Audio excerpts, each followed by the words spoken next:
Magandang hapon, ako pa rin ho inyong radyoman, Eli Saludar. At siyempre kasama ho natin ang lahat po ng mga mamahayag at mga kasama dito po sa ating palatuntunan. Unahin muna natin ang nag-iisang napakagandang dilag. Siyempre dapat mauna ang babae, si Ma'am Pia Morato. Ma'am, good morning. Good afternoon. Good afternoon. Taps, sandali Okay na, yung... Pwede bang pindutin ito? Sige, yan. Yan, good Okay. afternoon. Good afternoon. Salamat, Ellie. Good afternoon. At siyempre mga kababayan ay kasama natin si Secretary Jing Paras, dating mayor, dating congressman. Secretary Jing, attorney, magandang hapon po sa inyo. Ako naman, Eli. Magandang hapon ang ating pinakamagandang kasama dito. Si Miss Pia. Salamat. Si Miss Pia Morato. Dito rin si Ricky Rivera. Uy, magandang tanghali po. Hapon. Luzon, Visayas, Mindanao po, makinig lang po kayo dito sa Iparas kay Paras. Ako, napakaganda po yung mga talakayan dito. Okay, at siyempre ito po ang unang edisyon at siguro mas maganda ay bigyan natin ng konting parang ano ba aasahan dito ng ating mga listeners at ng ating mga manonood. Live po tayo sa Facebook. Dito po sa DCXL at kita niyo sa monitor, ganda ni Pia, no? Kahit walang hindi Makeup yan. yung Makeup Secretary, ano ho ba ang asahan ng ating mga listeners at siyempre ito po yung unang edisyon, isang oras ho ito dito po sa Iparas kay Paras. Mainly, alam mo mga kababayan, ito po ay isang programa parang magbigay ng public service, no? Kung sino-sino man ang may mga pangangailangan na matugunan, no? May problema sa mga government agencies, mga ahensya ng pamahalaan na yung mga hinaing nila, yung mga request nila ay hindi po nabibigyan ng pansin, hindi po nabibigyan ng solusyon. Pwede nilang iparating sa atin at tayo mismo ang makikipag-ugnayan, makikipollow up doon sa mga ahensya na yan. Lalo na po yung ating mga bayani, yung mga OFWs na karami-rami mga problema. May mga natitirang mga miyembro ng pamilya andito pero yung mga anak, asawa o tatay, no? Nandoon sa kabilang bansa na sa Saudi Arabia, Kuwait at mga iba-iba pang Middle East countries na parating nagkakaroon ng problema. Apo. So through our program we will be able, no, mapapadaan, bibigyan natin ng daan at mabigyan natin ng solusyon because they are ordinary citizens.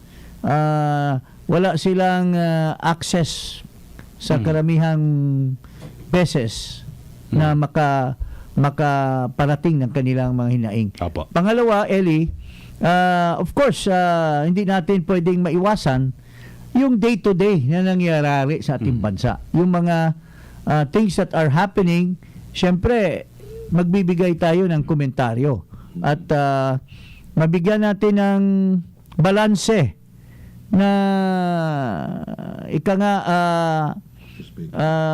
we can give them enough opinions, no? Para makapag-decide kung ano bang tama o mali na ginagawa ng pamahalaan or mga opisyal ng ating pamahalaan. So, diyan itong ating programa Iparas kay Paras ay mabilis na mag-aksyon, mabilis na magbigay ng mga opinions para our people will be able to come up with their personal views on the matter. Apo. At siguro maganda ay pagsalitain din natin si Ma'am Pia Morato at malaman natin kung ano rin aasahan. Kasi ito, balanse at siyempre may may mula sa sektor ng kababaihan at siyempre Correct. iba't iba mga opinyon. Sige po. So, yun na, maganda na sinabi mo yan. Kasi, syempre, para sa mga nanay, stay at home, moms, di ba? Para sa mga estudyante, alam nyo naman yung advocacy ako ay edukasyon. So, maganda rin ang mga topics natin dito kasi sa amin, I've always said, ang edukasyon talaga ay ang solusyon sa problema sa Pilipinas. So, hopefully, marami tayong matutulungan from Luzon, Visayas, and Mindanao para mas maging informed sila. No, so kung sa mga kababaihan eto tayo para sa ating mga mothers at home, single mothers, 'di ba? Single mother ako so sasabihin ko na 'yan. Single mothers then and sa mga youth, no, sa mga estudyante. Salamat, Eli. Ako naman, single father. Ayun. Ayun yan. Okay, ito naman. Si Ricky Rivera. Oy, maraming salamat sa iyo, Kaidi. Alam mo, kaya ako nag-agree na maging bahagi nitong programang ito. Sapagkat kapanahon na Sek, di ba? Pia at Eddie, na magkaroon ng mas malalim na pagpapaliwanagan.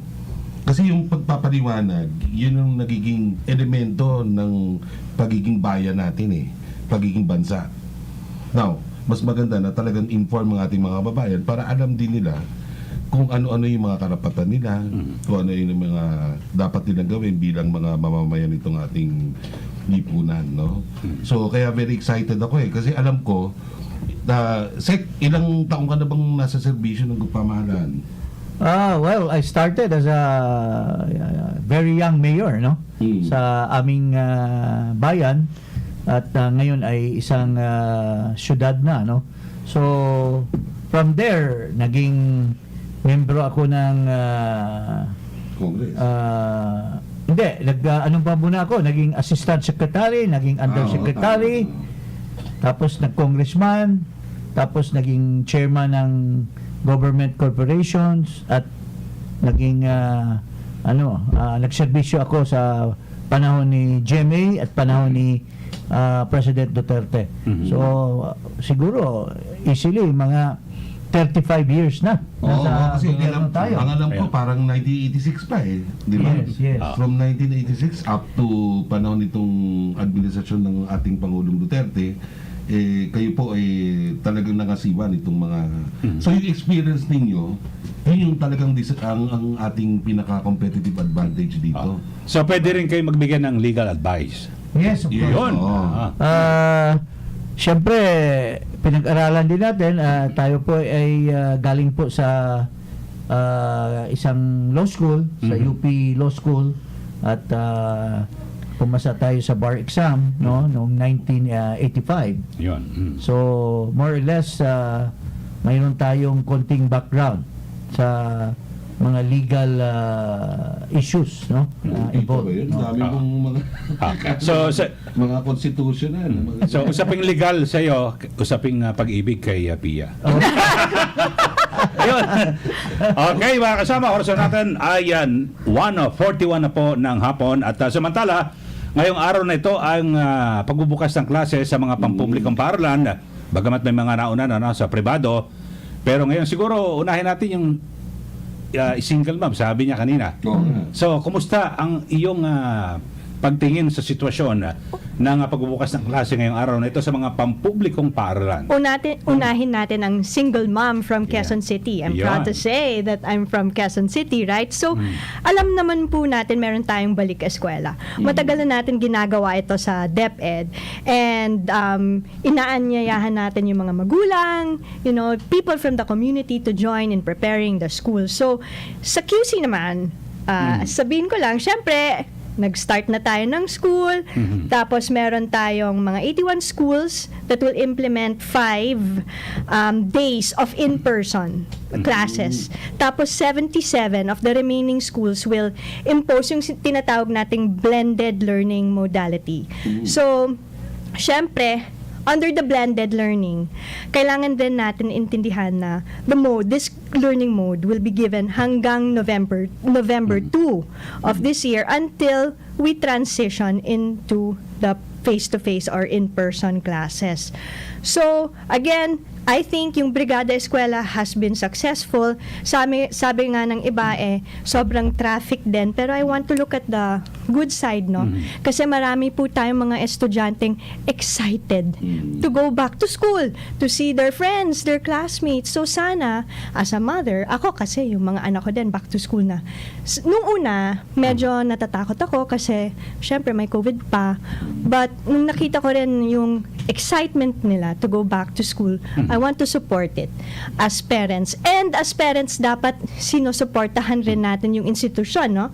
Yung schools, yung teachers. Because kailangan natin yung mga teachers. Correct. Diba? We are in partnership with the schools. We are in partnership with the teachers. So hopefully, this Brigada Eskwela becomes more meaningful now as we go back to school from the pandemic, no? Para naman hindi lang excitement ang nakikita natin with our children, but also better learning, 'di ba? Kasi we need to level up.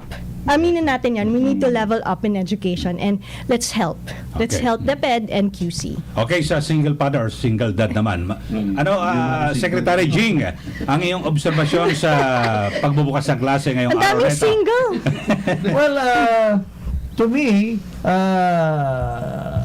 sabi nga ni Pia, very excited ang mga magulang. Although, this is something new, no? Yeah. For the last 3 years, we've been in internet. Yes, Yeah. puro online ang Puro klase. online, mga classes. At of course, sinasabi ng mga magulang na kausap ko, hirap na hirap yung kanilang mga anak Oh. to communicate. Minsan, kailangan bigyan pa ng ibang interesting things na mainganyo sila mag-aral. So ito ngayon, tiyak traffic ang dadatnan ngayong araw na to kasi everybody will be going to school face to face.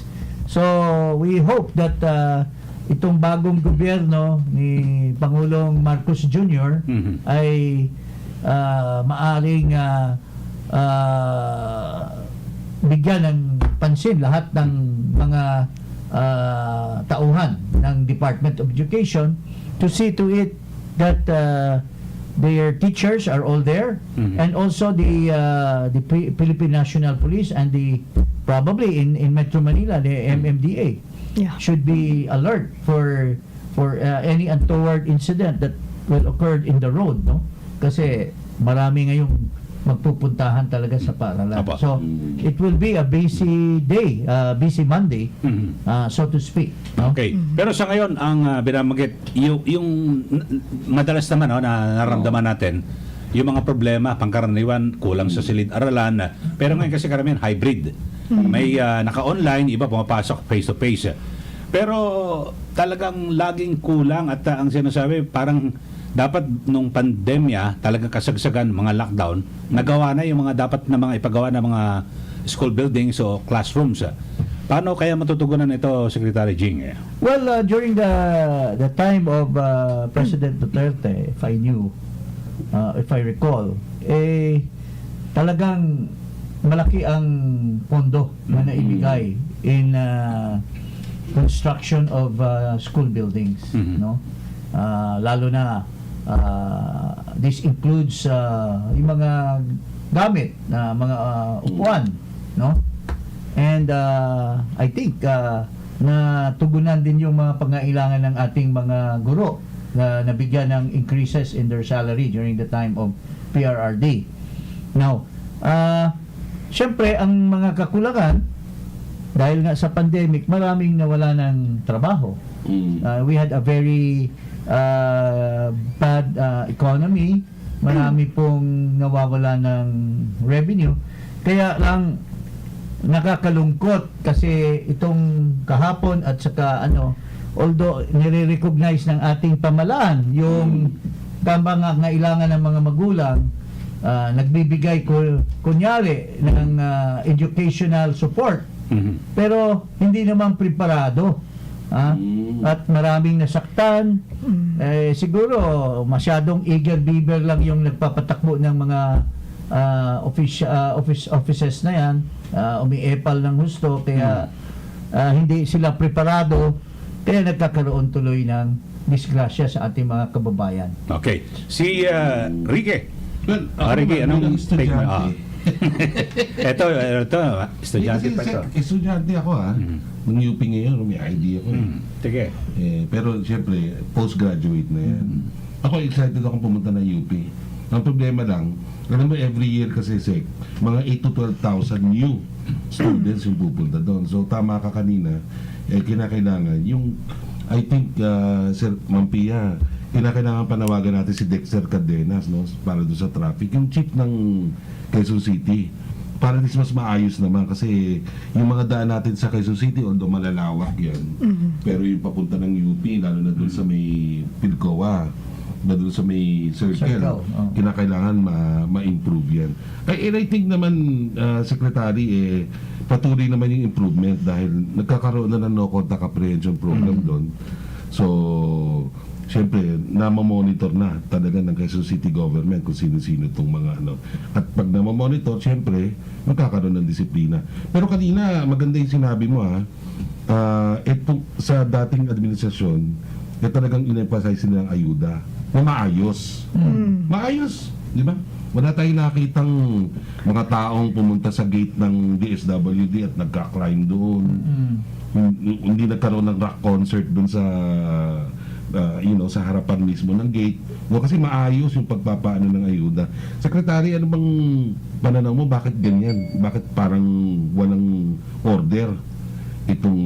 Samantalang sinabi ni Press Secretary Trixie, sabi niya dito daw sa administrasyon to mas maayos yung kanilang pagbigay ng serbisyo publiko.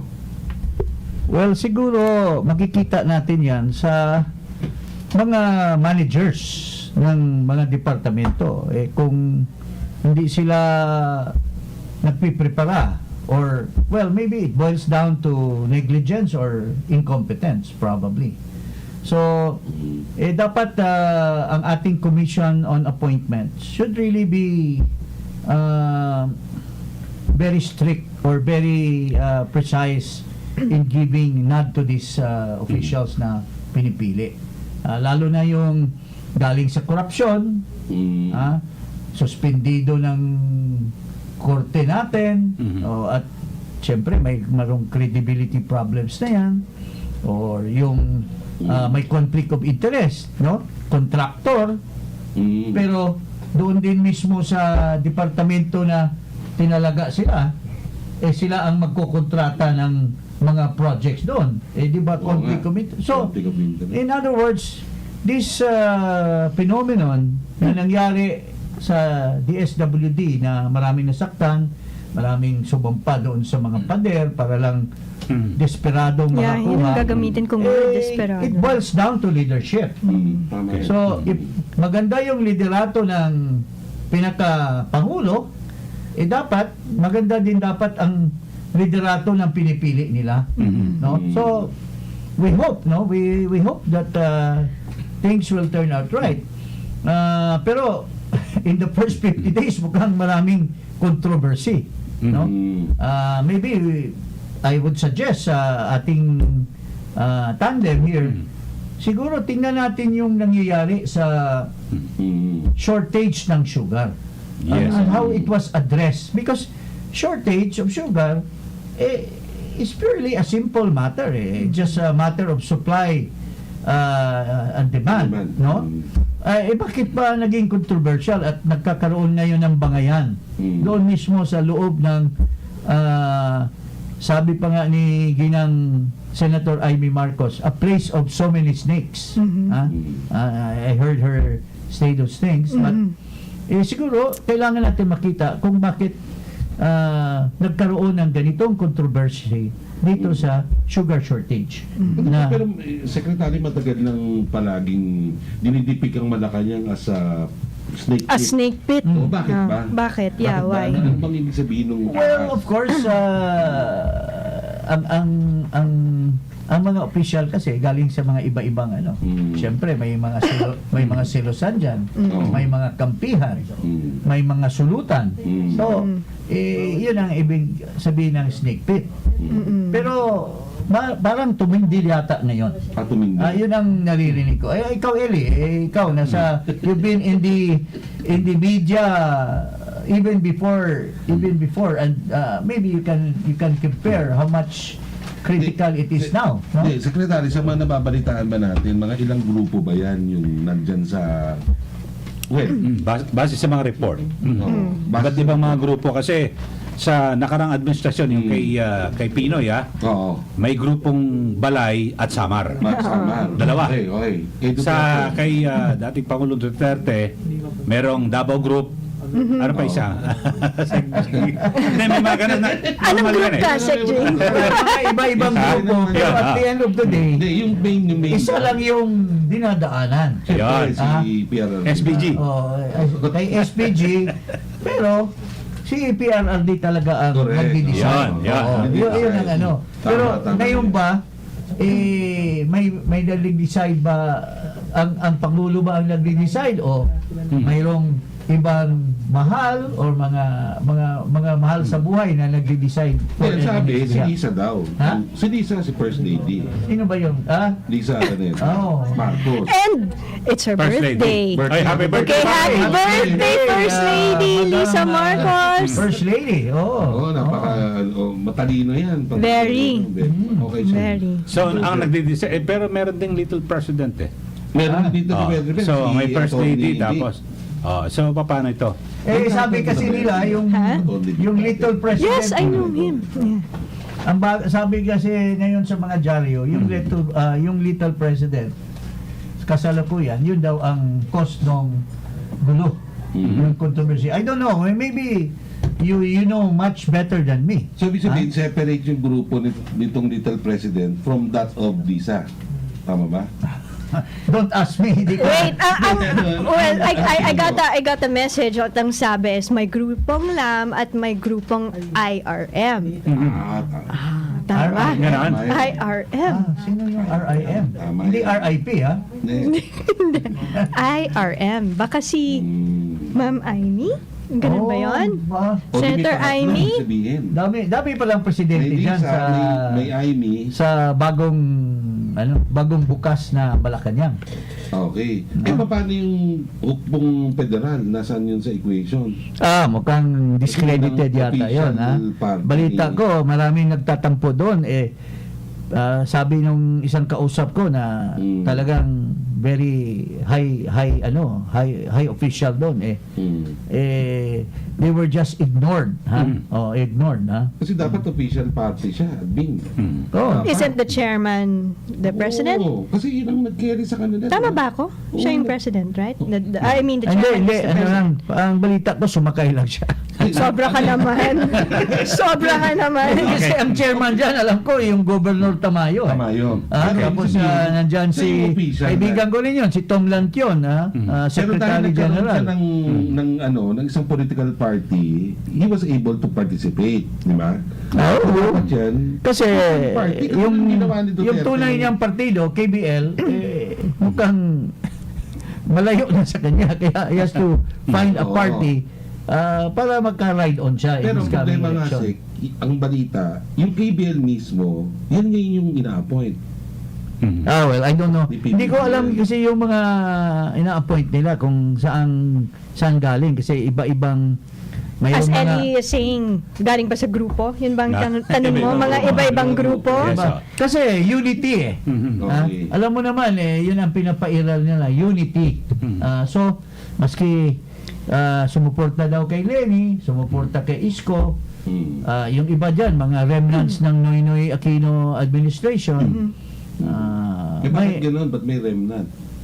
Ha? Bakit may remnant? Dating mga opisyal ng Noynoy Aquino Yung dating executive secretary, Tapos may mga report. erap yan, erap. Yung dating executive secretary, kaibigan ni Lisa eh. Kasama syempre, sa law firm. Kasama sa Kasama law law firm. firm. Most. Oo. Tila may sinasabi, may isa diyang very influential official dati ng Aquino administration na mayroong brother-in-law na In a point. in-appoint. Sa housing. Ha? Housing? Housing siya, di ba? Hindi ko alam. Authority. Basta very influential lang. Ha? Pero Sek, nakakalimutan mo, panahon ni Ramos, ano mo yung nagkaroon ng controversy dyan sa Quirino?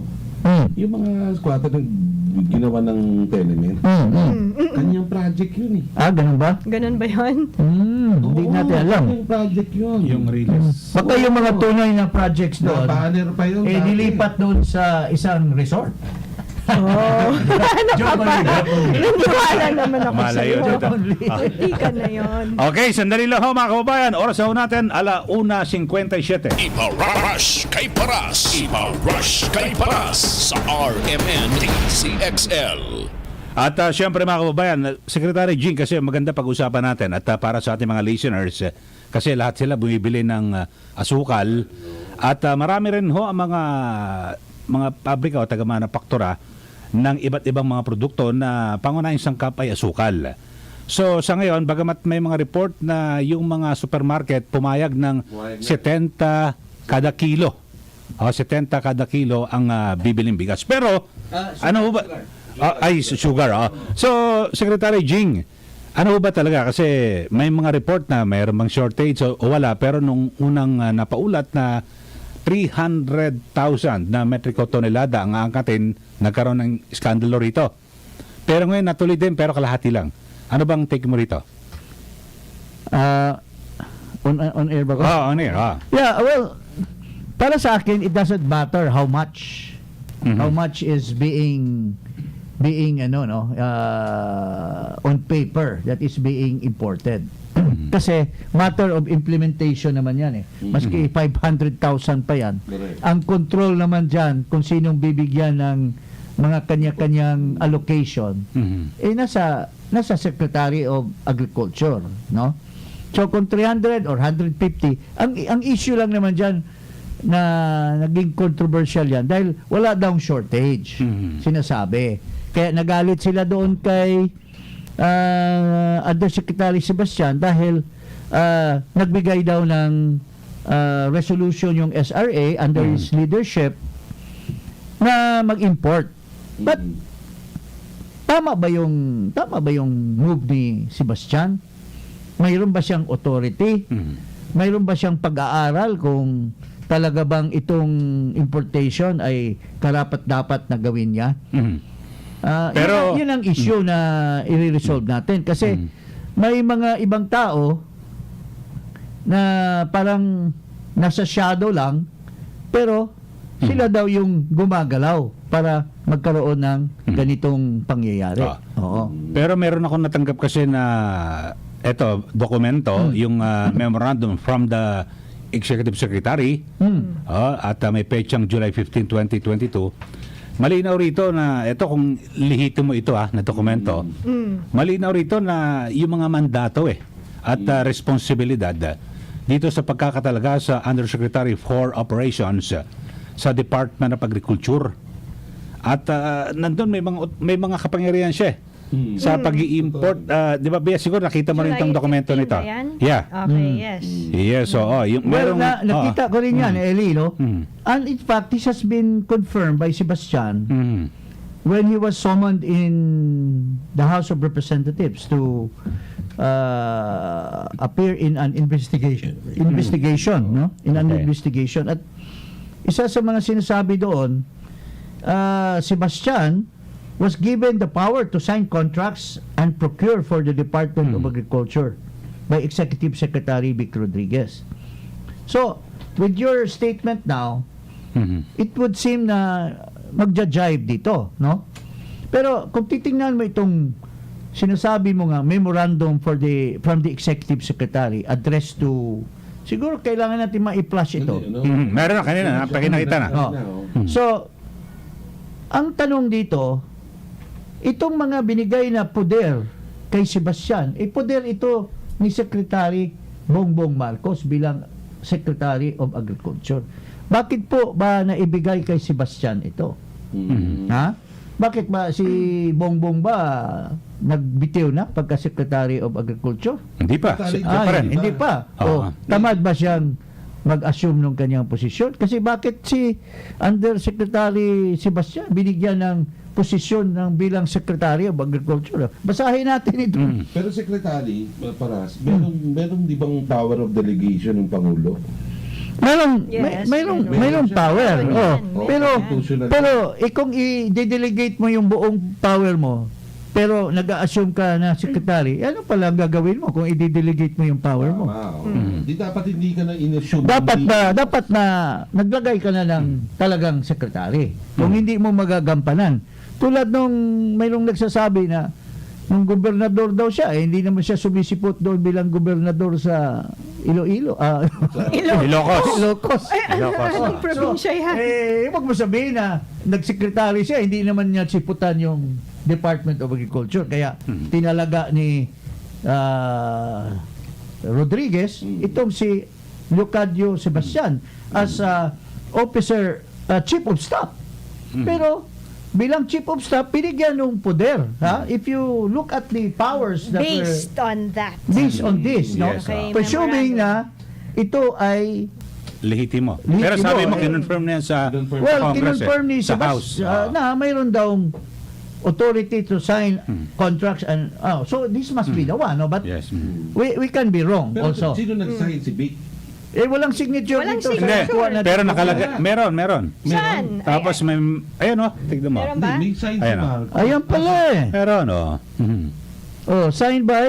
Attorney. May sign ba si Presidente? May Hindi, Senate wala. President. Pero, siyempre, little president ang pumirma. Pero walang by authority of the President eh. Ha? Four. Lagay lang approved by. Or, bakit nagkakagulo sila? Kung alam mo ba ang implication nito? Alam mo bang implication nitong order na ito? Ibinigay niya yung poder kay Sebastian. Mhm. So there is discretion for Sebastian to do everything that is possible to avert any crisis. Secretary, complete ba yung pag-delegate ng power? Well, ang tanong nga Pero- dyan, alam ba ni Bongbong Marcos or ni Presidente Bongbong Marcos na mag-delegate si Vic Rodriguez ng Hindi, authority? pero nakalagay rito, by authority of the President. Oh, so, so- ibig sabihin, nakatimbre. Presuming na by authority of the President,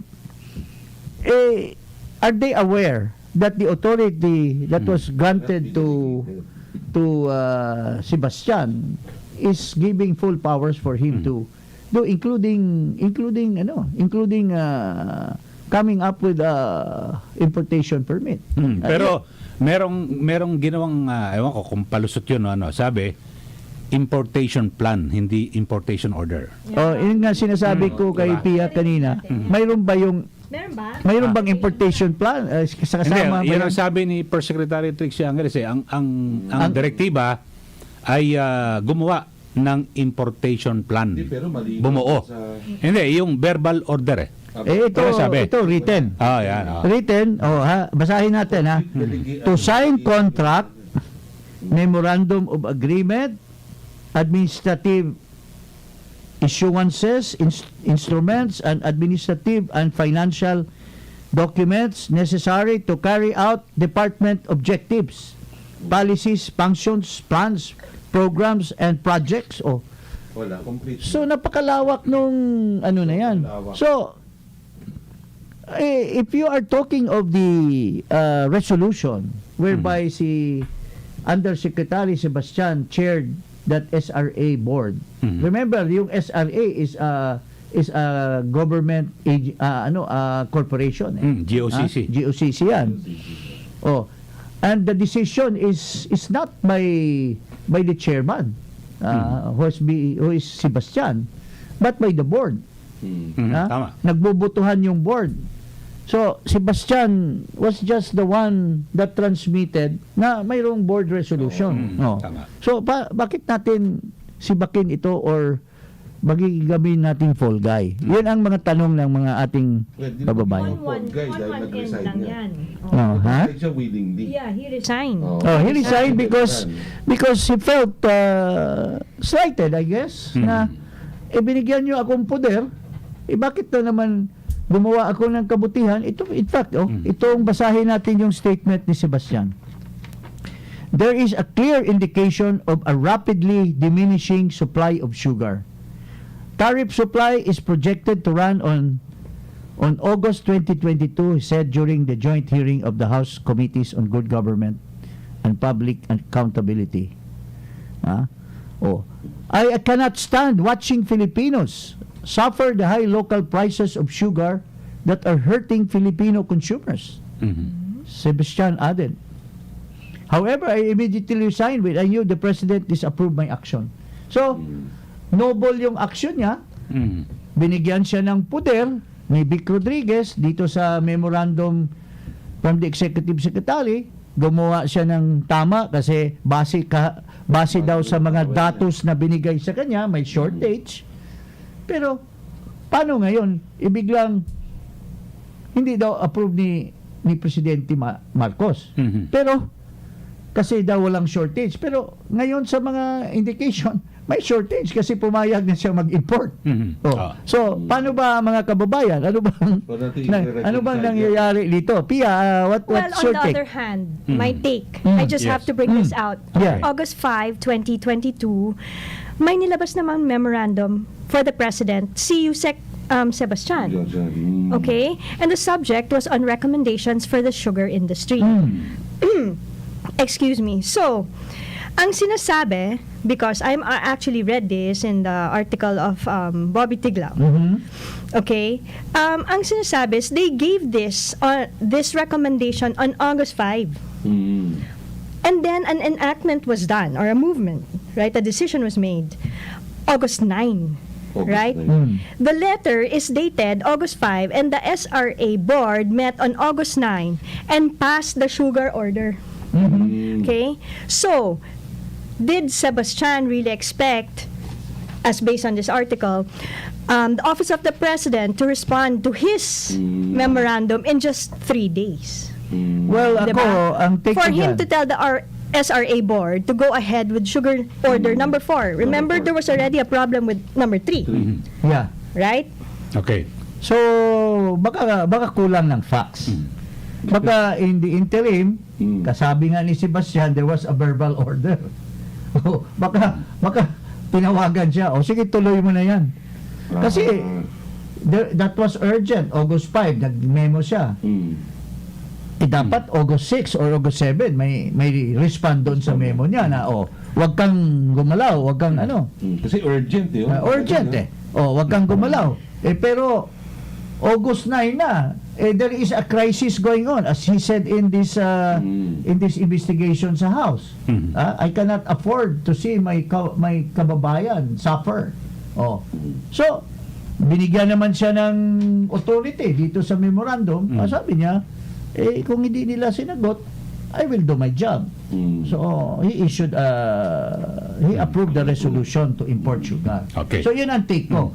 So somebody must have called him. And that somebody, I don't know. It's the word of that shadowy person versus Sebastian. Opo. Pero ngayon may binabanggit na parang artificial lang, no, itong shortage. Kaya may mga ginagawang raid sa iba't ibang mga lugar. Tapos ngayon may diyan sa may Subic port may pinigilan, no, ng mga sinasabi, pero lumitaw hindi naman illegal. Yung pag-i-import kompleto ang dokumento at merong binayarang buwis. So, ano to, parang pagtatakip, paano ba ito, Secretary Jing? Kasi para bigyang katwiran yung na dapat talagang yung problema rito sa skandalo. Alam mo naman, ito si Ricky, expert ito eh. Ako, tahimik lang ako. Tayo, ha? Tayo. Sa PR parlance, mayroong sinasabing optics. Di ba narinig nyo yan from me? Di ba ako nagturo sa inyo yan? Mayroong sinasabi, sabi ni Pia, sa PR, optics. Optics, baka optics lang yan. Kasi, alam mo, dapat ipapalabas ng gobyerno. They have to be transparent. Ilan ba ang na-raid nila? At ilan ba ang tonnage? Hindi, 10,000 daw, Sek. 10,000. Metric tons. Pagsama-sama nila yung ni-raid, aabot ba ng 50,000? So, Hindi. minus 150, 100,000 pa rin. So, will that cover up Hindi, may shortage pa rin naman. Meron pa rin. There is shortage. There is. So, Not just parang Hindi, yun ang sinasabi simple nila. lang tanong, mayroon bang shortage? Yun ang tanong ni Eli kanina, is there a shortage or not? Malaki Eli, yun. ano ba? Mayroon ba Ay, ikaw shortage? naman, Hindi, Eddie. sabi Ikaw meron naman. daw dahil may kinakailangan mag-angkat ng 150,000 Okay, so is there a tons. shortage? Meron daw, sabi nila. Oh, is there a need to import? Eh kung may shortage, dapat mag-import. Oh, Kung hindi kaya. So anong ginawa ni Sebastian? Mag-import. Pero Balita natin, merong mga sinabi na kaya. Di ba? Pero hindi pa rin ganun siguro, I think, na 150. Oh, pero kinakailangan kasi alam mo Okay. naman sa supply and demand. So, Oo. sabi So ni in other Seb- words, it's a balancing act. Ah. Okay, it's a balancing act. Imbalance. Yes. Parang sa DSWD, imbalance. Di ba? Oh. Ah. Okay, at samantala mga kasama, orasan natin alas 2:13 na ho ng hapon at meron tayong mga reaksyon. Pero yung may nagtatanong sa akin, yung PIA moratorium ba yun sa Quezon City Hall? Tama, opo, di ba? Correct. Yes, so pwede Yes. raw lumapit kung may mga problema. Of course. Ilalapit Of kay course. Mayor Joy. Yes. Parash kay Parash. Yun! Ipinapakonfirm lang. Oh, at talagang maganda raw sa Facebook. Oh, pati sa personal maganda. Oh. Oh, thank you. Yes. Oh, pero may mga komentaryo at mula sa ating mga listeners at sa ating mga netizens. Ito, from Micaela Bernardo. Malinaw na na-bypass ang ginawa ni Secretary Vic Rodriguez. Kawawa naman si PBBM. So, anong masabi niyo? Ganito na lang, may nag-text din. Yes. Naka-on ba yung mic ko? May nag-text din sa akin. Ano ba yung doctrine of command responsibility? Sige nga, Sec Jing. Well, tama yan. Doctrine of command responsibility. Oh, if I will apply it here, here comes the President. Siya yung Secretary of Agriculture. Here comes Sebastian. Binigyan nila ng poder. Oh, so, ano yan parang agency The Sebastian was clothed with authority as an agent of BBM. An agency, dapat, ibig sabihin, agent ako, may authority ako, so pananagutan mo yan, ginawa ko. Unless you prove na ginawa ko on my own. Pero, base dito sa memorandum ni issue ni Vic, may authority of the President, complete delegation. binigyan ng delegation ng authority may authority ang discretionary ito walang sinasabi na mag-clear ka muna sa akin bago mo gawin itong authority na ito. Wala naman sinabi lang na you are hereby given authority. You are hereby authorized to exercise the following functions. Very clear. Total. Ang tanong lang dyan, baka pinapaikutan nila si Pangulong BBM. Pwede rin. Yung by authority of the President, wala namang pirma si Bongbong Marcos. Baka gawa-gawa lang yung by authority of the President. Kasi, if logic would dictate, why would I delegate my authority? Gusto ko nga maging secretary. Tapos ngayon, kukunin ni Vic Rodriguez yung authority ko, ibibigay kay Sebastian. Paano ba ako maging secretary? Kung, halimbawa, gumawa si Sebastian ng order, gagawa din akong order, dalawa kami. Naggagawa kasi hindi ko alam na Confusing yun. Oo, hindi ko alam na binigay mo na pala yung authority ko to somebody else. Tama. Okay. Ang tanong pa dyan, were they able to brief BBM or President Marcos Jr. na bibigyan nila ng ganitong authority si Sebastian? Is this was the President brief about this, that Rodriguez will issue a blanket authority to Sebastian under this memorandum? Is the President aware of this? Of this memorandum, yes. Responsibility ni Seraphica yan bilang sugar reduction. SRA, yeah. Si Rapica is just the administrator. Oo, di dapat Ang brief siya kay SRA is a Pangulo. board. So, actions is based on the directors. Sa board. Resolution. Unanimous decision to import Pero ba't di pinatawag si Seraphica dapat? Yun ang dapat ginawa, di ba? Oh, well. Para malaman talaga yung totoong situation sa... Nag-resign na rin. Well, they are investigating Nag-resign na nga rin. dapat sana yung investigation will come out with the real culprit. Hindi yung full guy. Ngayon. Diba? Okay, meron pang tanong dito, Secretary Jing, pansin lang daw, bakit parang mas trending si Senator Amy sa Made in Malacanang? Napanood nyo na ba yun? Ako, So, parang Trending ba? ang ayon sa mga sa social media, parang si Senator Amy ang bida at parang pinahina ng gusto si si PBBM. Parang yung kanyang karakter. Parang ganon. Ikaw, Baka ano ang mas bright si interpretasyon mo? Amy. Hindi, pero ano ang interpretasyon mo sa palabas? ako fan ako ni Senator Amy. So, Anong tingin mo? I really like it that a woman's role was Okay. portrayed here. A strong woman. Is something that I really love about Senator Amy. Till today, imagine if we're gonna go back to this issue of sugar, siya na mismo nagsasabi, 'di ba? There are snakes in Malacanang. Hindi, naalala ko tuloy. Prior to the state of, yung sa SONA, di ba nagpalabas ng press statement si Amy na ini-encourage na si Bongbong na habulin itong mga smuggler na Oo, isa pa yun. asukal at bigas. At bigas.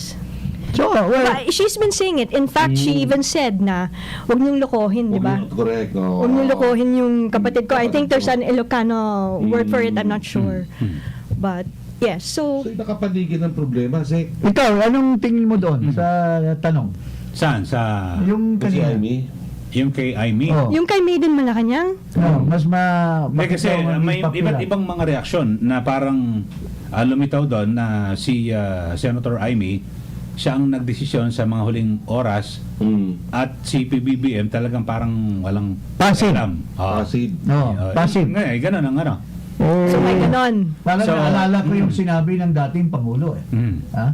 Mayroon Ano? yatang video doon eh.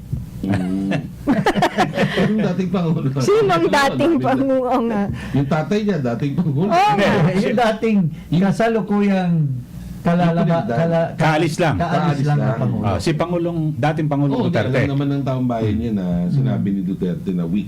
Oy, Pero wait, ito ba- hindi, gusto niyo ba makita yung video niya? Parang diba? Sige, Lo, tignan natin. Okay, naka-ready. Naka-ready, oh. Para malaman natin kung anong sagot doon sa tanong sino sa kanila ni Amy ang Oo. popular. Hindi, si Duterte lang ba ang nagsabi na weak siya? Hindi, ito muna. Pati daw yung Sige, tatay, sige. di ba? Okay. Oh, I cannot because Talaga? Ito na. nandyan si Anyway, Marcos. sige, tignan natin. Nandiyan ba? hindi ako believe sa he's really a weak leader. Kaya ako sabi ko, totoo yan, hindi ako naninira ng tao. Talagang weak. Kasi spoiled child, only son. Of course, he can talk. He delivers English articulate. Pero ang-aral kasi kung saan-saan sa labas. Pero kasabihin mo may crisis, gano'n. He's a weak leader. At saka may bagahe siya. Okay. Ito si Bong, Bakit may basihan naman? naghanap ako ng tao na honest at trabahante talaga. Okay, Sec Jing. Okay. So, yun. Si dating Pangulong Duterte ang nagsabi. Hindi ako nagsabi, hindi ikaw nagsabi. So, wala rin ako sinasabi. ako rin, wala akong sinasabi, that partly answers to the to the question, but there's a crisis on the shortage of rice. So, alam mo kung You mean there's a real food crisis? Oo. there's a real food That's what crisis, you're trying not to only say. in rice, Correct, Yeah. correct. Yeah. So, is he up to the task? Sabi ni Duterte, wait till may mga crisis. So, ito pa lang, this could have been nip in the bud. Kasi, pwede naman nilang i-resolve lang ito sa Department of Agriculture. Why does it have to be driven to the public itong tapos I get that. incriminating this person, incriminating that person when it was their own doing. Yun lang naman po masasabi natin. Ha? Okay. Pero siguro sa dakong huli, dahil sa bagamat may mga sumusulpot-sulpot na mga problema, o sabihin natin hindi pagkakasundo, siguro dapat gawan agad ng paraan yan. Dahil sa alam naman natin, hindi natin siya binoto o binoto natin siya kapag nagtagumpay ang Pangulo, tagumpay Yes. ng Pilipino. Correct. Di ba? Wait, I Yes. want to say something about Yes, that. yes. Okay. 31 million Filipinos voted for President Yes, Marcos. yes. We want to see him succeed. 31 million. Hindi, ang sinasabi ko nga, Pia, kahit na hindi 31, kahit na hindi ka bumoto, basta Pilipino ka. Eh, of course, So kung lalo magiging na. matagumpay, ang ating Pangulo, tagumpay ng lahat ng sambayanan. Of course, lalo na. Yes. Even his son, di ba, Sandro? Congressman Sandro already said, he now serves 110 million Filipinos. Yeah. Oo. Correct. Right? Well, ang point lang dito,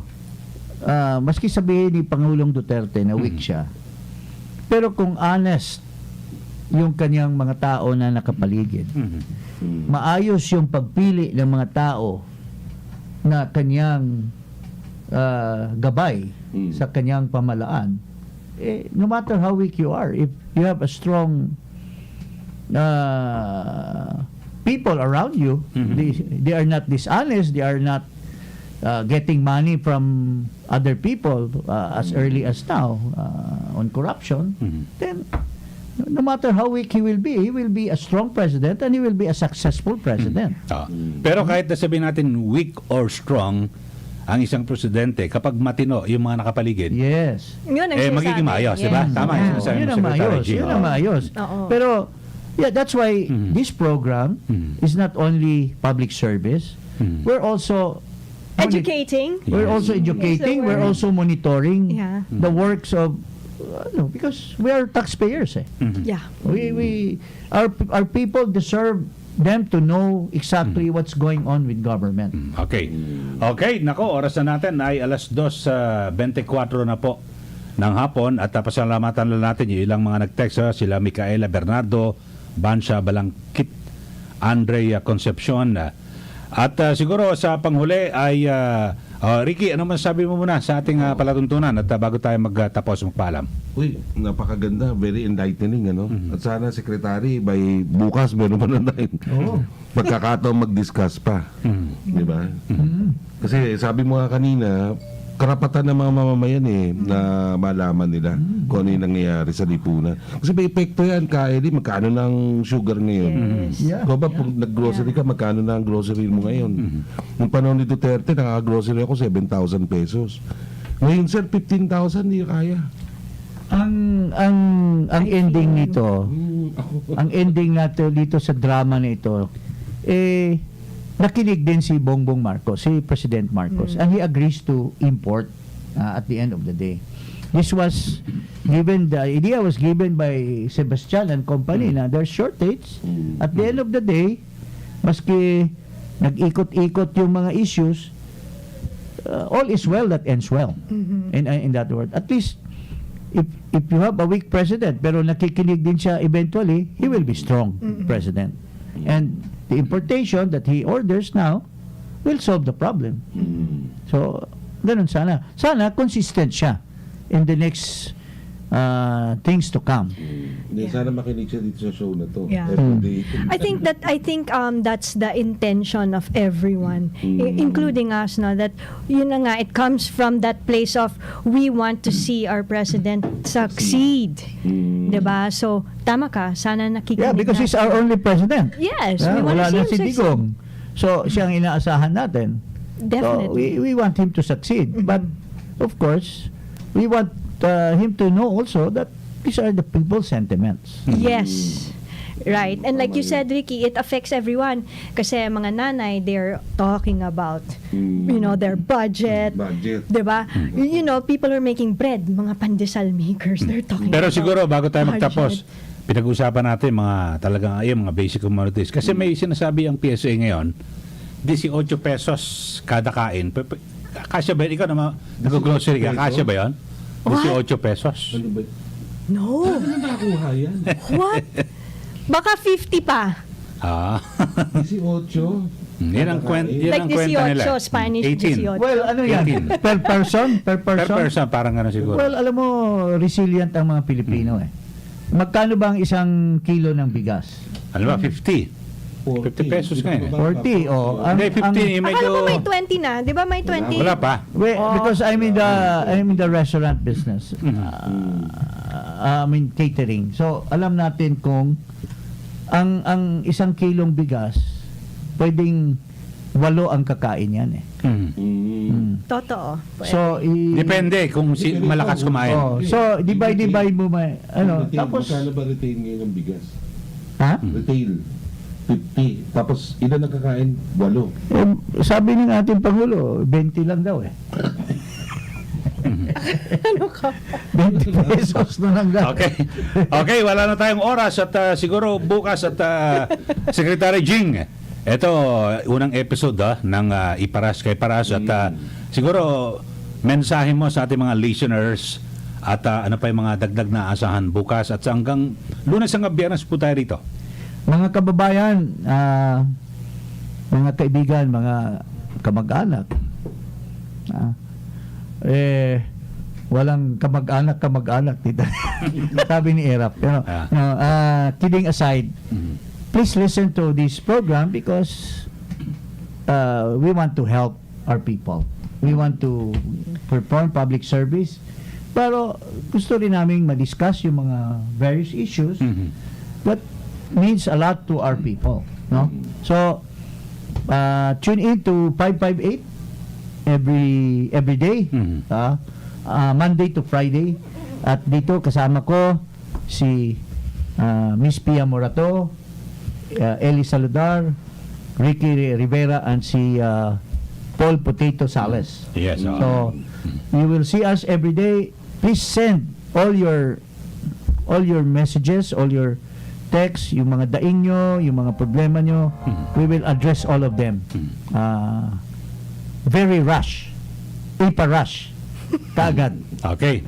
Okay, salamat Pia at Ricky. Salamat, Eli. Okay, Bukas ulit mga kababayan. See you.